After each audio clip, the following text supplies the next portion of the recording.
Welcome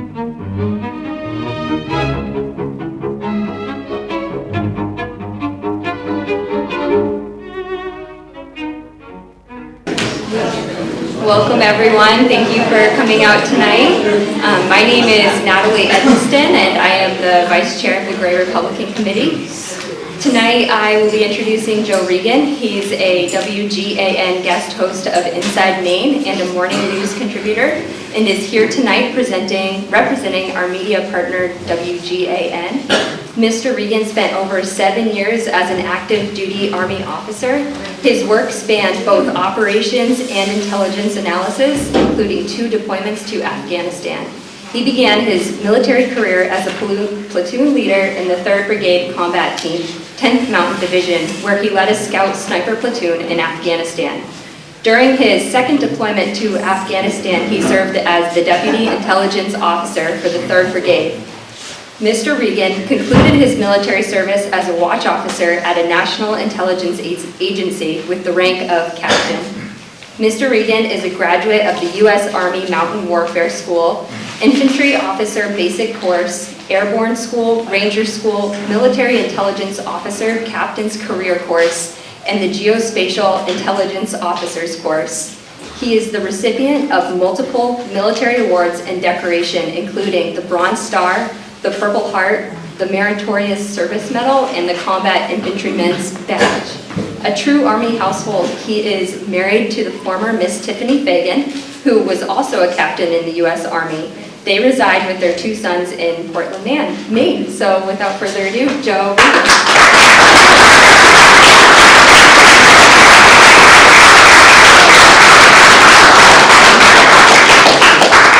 Well, thank you, Natalie, and good evening, and thank you all for being here. There we go.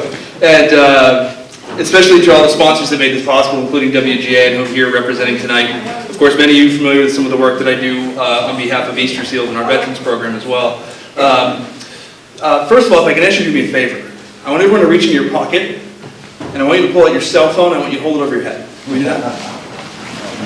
Peter and I were talking about this morning. He said, no matter how many times you tell someone to turn their phone off, they're not going to do it. So I'm going to wait, and I'm going to hold this phone over my head until all of you hold the phone over your head. And I'm going to ask you to put on silent, please. We're going to have a wonderful conversation this evening, and it's very important that we aren't disturbed by that. I'm doing it myself, and if you're like me, it's on vibrate, because it's okay, if you have to consider. Second favor, if I could please ask you to stand and join me in the Pledge of Allegiance. I pledge allegiance to the flag of the United States of America and to the republic for which it stands, one nation, under God, indivisible, with liberty and justice for all. I was going to ask if we sing. We should sing at Rotary. I don't have that in me tonight. Before I make a couple of introductory remarks, I just wanted to address a couple of key points. If you missed it on the way in, the Windham Town Council has some items for sale in the back, so please check those out. While you're shopping there, of course, there's also some light refreshments, and the restrooms are also back there. When you came in on your chairs, you probably found this survey. If you didn't find it, you're either sitting on it or it is sitting on the floor underneath you. Please fill this out. The council obviously is very interested in getting your opinions on various policy initiatives that they're pursuing. So please fill that out, and I'm sure there's a place you can drop at the end of the night. Also very important, tonight's discussion is going to end immediately at 8:30. I know this because my wife and I are celebrating our anniversary and my birthday this evening.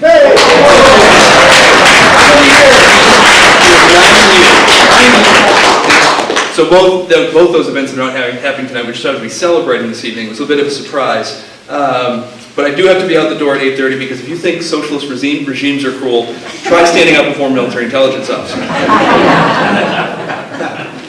So to keep us on track, each speaker is going to have about 20 minutes of prepared remarks. After those remarks, we're going to open up for about 5 minutes of questions from folks, so you have an opportunity to engage directly with each speaker. At the end of all of our speakers, we'll then kind of pause and have a longer session for us to ask questions of all the speakers throughout the course of the evening.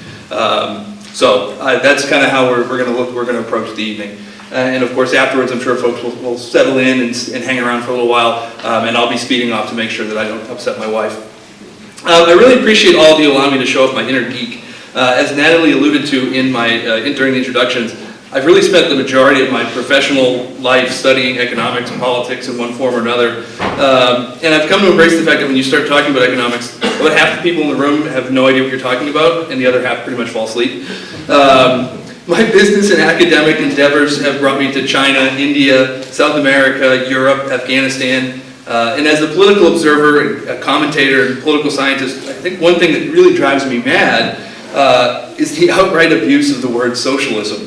The truth is, with economic models, I mean, these are fluid concepts. And according to a recent Gallup poll, Americans today are most likely to define socialism as connotating equality and social services, or a modified form of communism, or a conception of socialism being something that where just people get along with one another. About a quarter of Americans actually were not able to give an answer to that question, which I thought was fascinating. And that was true across both parties, even more fascinating. Simply stated, socialism is a political and economic theory that holds that the means of production and distribution in an economy should be owned or regulated by the community as a whole or by the central government. Its sentences like those are reasons why people despise political scientists. Because these concepts are complicated and they're fluid. They fall across a broad spectrum of beliefs and policies. Socialism and subsequently capitalism with Chinese characteristics. By the way, the Chinese switched these terms probably somewhere in the early 80s, but the underlying policies for the most part stayed the same. They use state-owned enterprises and central planning to drive growth, which most China watchers agree, and I've observed firsthand, that growth is probably overstated. Which is far closer to the failed centrally planned policies and economics that we saw through the Soviet Union. Now, on the completely other end of that spectrum, you have a Nordic brand of, Northern Europe brand of socialism that puts an emphasis on free markets, individual liberty, and rule of law, while offering citizens a robust social safety net program. Key to making that function, though, is responsible policies that actually allow things to be affordable for everyone. The word socialism is far more complicated than just the taglines that politicians and commentators on both sides of the political continuum are attaching to proposed policies. As a child of the 80s, it is fascinating to see the change in public opinion that's occurred over the course of the past 30 years since the Berlin Wall came down. I remember meeting Gorbachev, and actually had the chance to meet him when I was in middle school. And listening to him talk about how the communist and socialist policies that they were implementing in the Soviet Union were just completely unsustainable. And yet today, we're seeing communist and socialist parties gaining ground, not through violent revolutions, but through open elections. We're literally choosing to adopt policies and principles that 30 years ago we were united in defeating. And some of the battlegrounds remain the same: China, Cuba, Korea, Russia. Some were former bastions of capitalism, like Hong Kong, and the situation that's occurring there today. Going back to 1989, where a free and democratic Europe triumphed over the Soviet Union, it's pretty easy to forget sometimes that wave of freedom never actually reached China.